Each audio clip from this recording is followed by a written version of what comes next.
Forget the blockbusters everyone remembers, Star Wars, Back to the Future, E.T. Those films dominate every nostalgia reel, but the truth is, the 1980s produced a stranger, wilder breed of science fiction that fans still swear by. These were the movies that confused critics, tanked at the box office, but clawed their way into cult legend. So here's the real question. Are you ready to rediscover the 12 cult sci-fi classics that refuse to fade away? The Hidden 1987. You want chaos? This film delivers it in spades. The Hidden is one of those rare 80s sci-fi gems that took a shoestring budget and turned it into something unforgettable. The premise alone is irresistible. An alien parasite that can jump from one human body to another, leaving a trail of destruction, bank robberies, and high-speed chases across Los Angeles. It's like a cop thriller collided with a body-snatching nightmare, and somehow, it works better than it should. Michael Nouri plays the weary LAPD detective trying to piece together why normal, law-abiding citizens are suddenly going berserk, stealing Ferraris, and blasting heavy metal while on crime sprees. Enter Kyle MacLachlan, fresh off Blue Velvet, who shows up as a very strange FBI agent. He's quiet, offbeat, and just odd enough that you immediately sense something isn't right. Of course, the reveal is that he's not human at all. He's another alien, chasing the criminal across Earth. What makes The Hidden so good isn't just the sci-fi hook, it's the energy. The action scenes move at a breakneck pace. The soundtrack screams late 80s rebellion. And the villain, constantly swapping bodies, gives the movie an unpredictable edge. One moment, it's a businessman gone rogue. The next, it's a politician causing mayhem. You never know where the alien will turn up next, and that keeps you glued to the screen. Over time, the film built a cult following on VHS, especially among fans of Carpenter-style thrillers. It didn't need flashy effects or massive sets. The concept carried it. To this day, The Hidden stands as a reminder that sometimes the strangest little movies have the longest lives. Lifeforce, 1985. Only Canon films could produce something like Lifeforce. On paper, it's about astronauts who discover a mysterious spacecraft hidden inside Halley's Comet. Inside, they find strange beings preserved in glass containers. They bring them back to Earth, because of course they do, and all hell breaks loose. What follows is a bizarre mix of alien invasion, apocalypse thriller, and big-budget spectacle that somehow became one of the decade's most unforgettable cult films. Directed by Tobe Hooper, the man behind the Texas Chainsaw Massacre and Poltergeist, the film is packed with ambition. The effects are surprisingly impressive for the mid-80s, glowing energy beams, crumbling cities, and alien transformations that still look striking today. The soundtrack, composed by Henry Mancini, is another unexpected triumph. Big, thunderous, and operatic, it elevates the movie from pulpy nonsense to something almost mythic. What's wild is how the film refuses to pick a single lane. 1 minute, it's space exploration, the next, it's pure disaster movie, and then it slides into gothic horror territory, with scenes of drained bodies and empty-eyed husks roaming London. Critics didn't know what to make of it at the time, but fans latched on to the sheer audacity. It feels like 3 different sci-fi films fused into one, and that reckless creativity is exactly what gives it staying power. By the time it hit VHS shelves, Lifeforce had already bombed theatrically, but home video audiences turned it into a cult sensation. It's messy, it's loud, and it's endlessly watchable. In a decade overflowing with safe hits, Lifeforce dared to swing for the fences, and even when it missed, it left images burned into memory. That's why people still talk about it nearly 40 years later. They live 1988. Sometimes a film is so ahead of its time that it takes decades to get the recognition it deserves. John Carpenter's They Live is one of those. On the surface, it's a pulpy story about a drifter who discovers sunglasses that reveal a hidden alien race secretly controlling humanity. But underneath the camp, it's a razor-sharp critique of consumer culture, media manipulation, and the empty promises plastered on every billboard. Wrestling icon Roddy Piper stars as Nada, the everyman who stumbles onto the truth. His performance isn't polished, but it works because Piper brings a raw, blue-collar edge. He's not a slick Hollywood hero.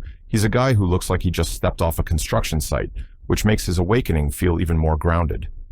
The moment he first puts on the sunglasses and sees the aliens hiding in plain sight is pure cinematic gold. And then there's that fight scene. You know the one. Piper and Keith David slug it out in an alley for almost 6 minutes straight over whether David's character will put on the glasses. It's absurd, brutal, and weirdly hilarious, and it became one of the most iconic brawls in film history. Carpenter shot it like an endurance test, and it feels as exhausting as it looks. Critics in 1988 didn't know whether to laugh or roll their eyes, and the movie tanked at the box office. But over time, audiences came to see the brilliance hiding behind the cheesiness. Those black and white shots of billboards reading "Obey" and "Consume" are burned into pop culture forever. In fact, street artists and designers still reference them today. They live indoors because it's both silly fun and scarily relevant. If anything, its warnings about control through media feel sharper now than they did back in the 80s. That's the mark of a cult classic that only gets stronger with age. Repo Man, 1984. Few films capture the messy, rebellious spirit of the 80s like Alex Cox's Repo Man. This isn't just sci-fi, it's punk rock cinema dressed up as a UFO story. Emilio Estevez plays Otto, a disillusioned young punk who stumbles into a job repossessing cars. It sounds mundane, but once he crosses paths with a mysterious Chevy Malibu that might just have aliens or something worse. In the trunk, things spiral into chaos. Harry Dean Stanton co-stars as Bud, a veteran repo man who introduces Otto to the strange world of repossession, where rules mean nothing and paranoia rules everything. Their partnership is the heart of the film. Stanton's grizzled cynicism bouncing off Estevez's restless energy. It's part buddy comedy, part sci-fi conspiracy thriller, and part snapshot of 1980s Los Angeles at its grimiest. The movie doesn't play by traditional rules. It's filled with bizarre subplots, surreal humor, and characters who seem to drift in and out of the story with no warning. There's a crime gang chasing the Malibu, government agents trying to cover things up, and Otto's ex-girlfriend running around with a UFO conspiracy group. It sounds like a mess, but the chaos is intentional. It mirrors the anarchic energy of the punk scene it grew out of. The soundtrack is legendary, with bands like Black Flag, Iggy Pop, and Suicidal Tendencies blasting over every scene. That raw, aggressive sound gives Repo Man a pulse all its own. Critics were divided when it came out. Some saw brilliance, others saw nonsense. But fans knew instantly this was something special. Over the years, it's become a cornerstone of cult cinema. Not polished, not clean, but absolutely alive. Repo Man is the definition of a movie that shouldn't work but does, because it refuses to play it safe. Videodrome, 1983. David Cronenberg has always specialized in films that crawl under your skin, and Videodrome might be his most disturbing vision of all. Released in 1983, it tells the story of Max Wren, a sleazy cable TV programmer who discovers a mysterious broadcast signal airing violent, hypnotic programming. At first, he thinks it's just shocking content that could boost his ratings. But soon, the line between hallucination and reality starts to dissolve, and so does Max's body. James Woods plays Wren with a perfect mix of arrogance and paranoia, slowly unraveling as the bizarre signal infects him. The deeper he digs, the more twisted things become. TV screens pulse like living flesh. Wounds open up on his stomach, swallowing videotapes and guns. Hands morph into bizarre biomechanical weapons. It's equal parts science fiction, horror, and surrealist nightmare. At its core, Videodrome isn't just about freaky effects. It's a critique of media consumption. Cronenberg was asking tough questions decades before binge-watching even existed. How much does the media we consume reshape us? How much control does it really have over our minds and bodies? In typical Cronenberg fashion, those ideas are expressed through unsettling imagery that you can't forget once. You've seen it. The film bombed on release, with many critics dismissing it as grotesque or incomprehensible. But like so many cult classics, its reputation grew with time. Today, it's hailed as a masterpiece of body horror and a chilling prophecy of our media-saturated world. Even the tagline, "Long live the new flesh," became iconic, echoing among fans like a rallying cry. Love it or hate it, Videodrome is a film you can't shake. It's as shocking and visionary now as it was in 1983, maybe even more so. The Adventures of Buckaroo Banzai Across the Eighth Dimension, 1984. Some movies are so bizarre that trying to explain them almost feels like a joke. Buckaroo Banzai is one of those. Imagine a rock star who is also a brain surgeon, test pilot, and comic book hero, leading a team called the Hong Kong Cavaliers against alien invaders from the Eighth Dimension. Sounds like something a sleep-deprived kid might scribble in a notebook, right? But in 1984, it became one of the wildest sci-fi cult films ever made. Peter Weller stars as Buckaroo, a character who seems too cool to exist. His team includes Jeff Goldblum, Christopher Lloyd, and Ellen Barkin, each one delivering oddball performances that somehow add to the insanity. The villains? A gang of interdimensional aliens led by John Lithgow in one of the most gloriously over-the-top roles of his career. He chews every scene with such unhinged energy that you can't help but grin. The plot barely matters. It's about Buckaroo testing a jet car that breaches dimensions, unleashing chaos, and then trying to stop aliens from taking over Earth. What really matters is the tone. The film feels like a mashup of pulp comic books, Saturday morning cartoons, and a garage band jam session. It's chaotic, messy, and completely original. At the box office, it bombed. Audiences had no idea what to do with something this eccentric, but VHS changed everything. Fans started quoting lines, dissecting the world building, and treating Buckaroo like a legend. Today, the film is celebrated for its strangeness and for proving that sci-fi doesn't always have to play by the rules. It ends with a teaser promising a sequel, Buckaroo Banzai Against the World Crime League. It never happened, but fans still dream about it. That's the power of a true cult classic. Unfinished, imperfect, but unforgettable. Altered States, 1980. If Buckaroo Banzai was pure pulp chaos, Altered States was high-concept experimentation. Directed by Ken Russell, a filmmaker known for pushing boundaries, this 1980 film takes viewers on a trippy journey through science, psychology, and the limits of human consciousness. William Hurt stars as Dr. Edward Jessup, a scientist obsessed with exploring altered states of mind. He subjects himself to sensory deprivation tanks combined with hallucinogenic substances, hoping to unlock the secrets of human evolution. The result? Reality starts to fracture. His visions aren't just in his head, his body begins to physically regress, morphing into primitive forms as he pushes further into his own psyche. The imagery is unforgettable. Jessup's hallucinatory trips are filled with surreal religious iconography, bursts of light, and kaleidoscopic dreamscapes. And when his experiments spill into the real world, the body horror takes over. Bones crack, skin ripples, and suddenly, he's not a scientist anymore. He's a beast. What makes Altered States fascinating is how it blends heady ideas with 80s sci-fi spectacle. It's about more than just strange visuals. It's about the eternal human hunger to go further, to dig deeper, even when it destroys you. At the time, critics were split. Some saw brilliance, others called it pretentious nonsense. But audiences who connected with it never forgot it. Ken Russell's bold style and Hurt's intense performance turned Altered States into something unforgettable. It's not an easy film, but that's the point.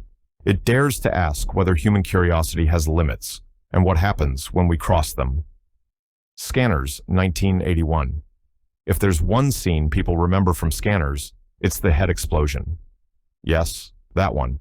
It's still shocking today, and it's become a GIF, a meme, and a shorthand for 80s horror sci-fi excess. But there's a lot more to David Cronenberg's 1981 cult classic than one infamous effect. The story follows a group of people known as scanners, individuals with powerful psychic abilities. They can read minds, control others, and even kill with their thoughts. The film's protagonist, played by Stephen Lack, is a scanner recruited to infiltrate and stop a rogue group led by Daryl Revok, played with terrifying intensity by Michael Ironside. Ironside steals the show. His Revok is both charismatic and menacing, making him one of the great cult villains of the decade. The psychic battles between scanners aren't just action scenes, they're showdowns of raw mental power, often punctuated by grotesque, unforgettable imagery. Cronenberg was still early in his career, and Scanners cemented him as a master of body horror and cerebral sci-fi. The practical effects, though dated by today's standards, still carry an unsettling realism. When someone's veins bulge or eyes roll back under psychic assault, it's hard not to flinch.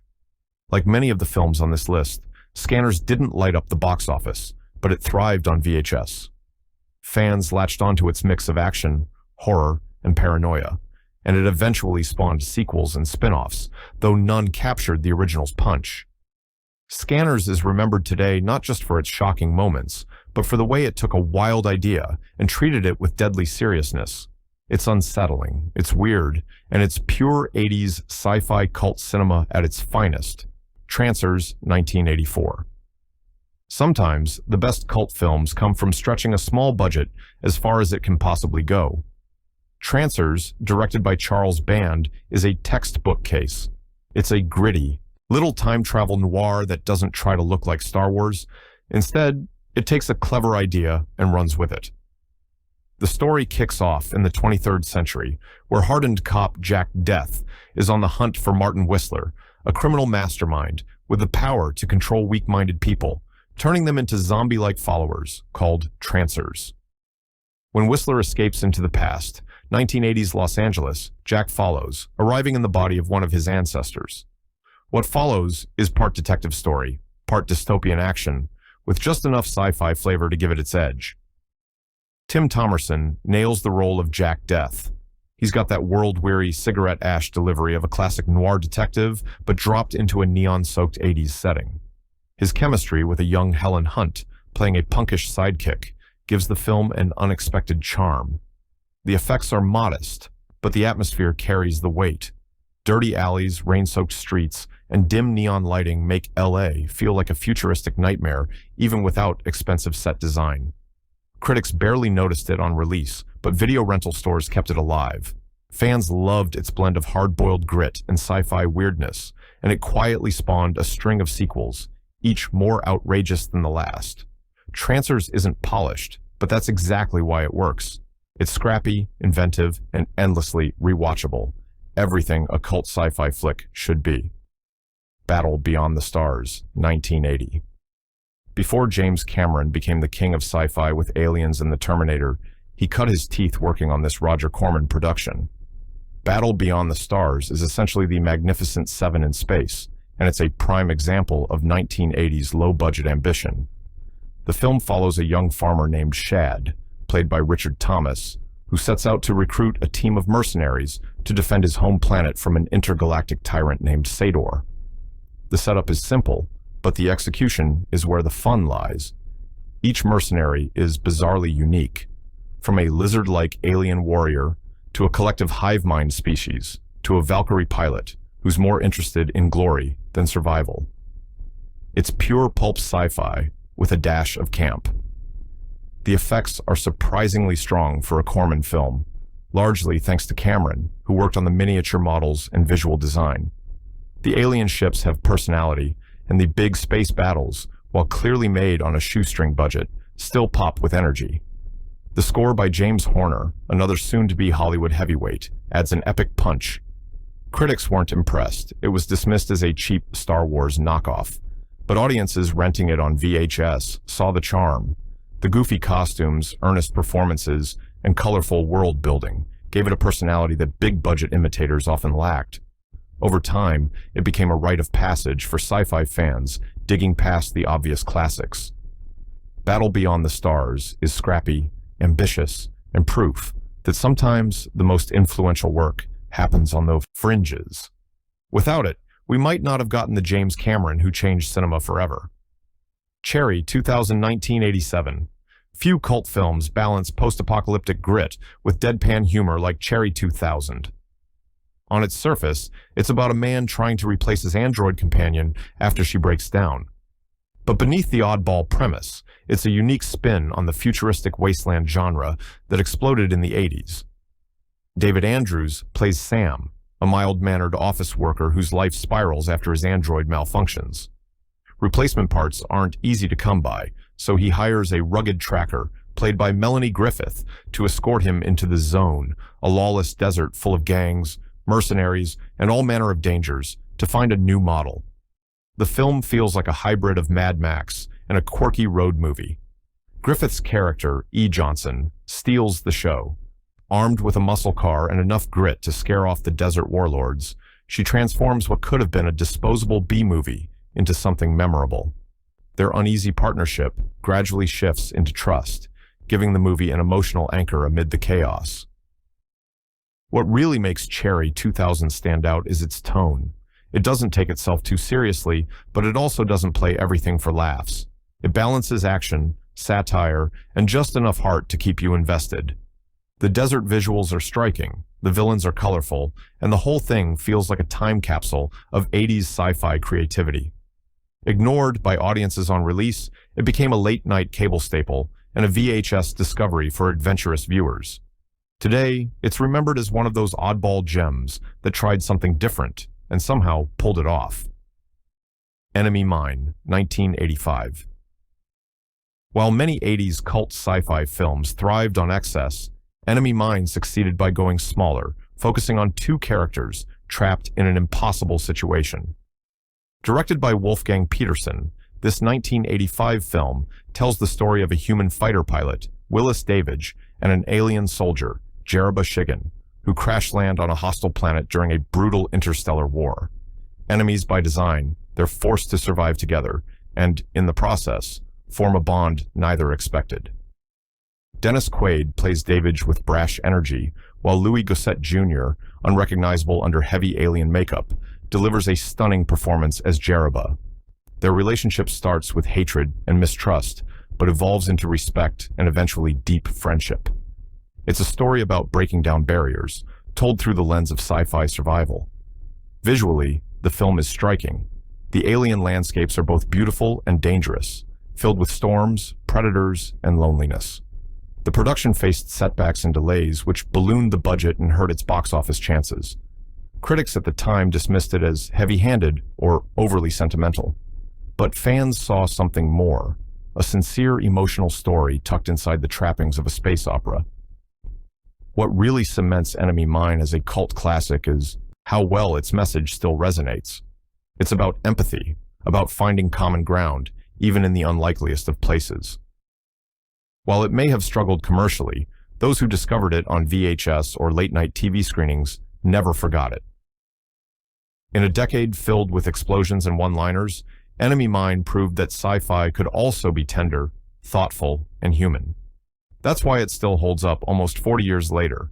The 80s weren't just about blockbusters. They were about the risks, the experiments, the strange little films that refused to fit in. These cult classics didn't always win at the box office, but they won something bigger: longevity. They're still being quoted, watched, and rediscovered decades later. Which of these have you seen, and which are you adding to your list? Drop a comment, hit subscribe, and let's keep celebrating the weird side of science fiction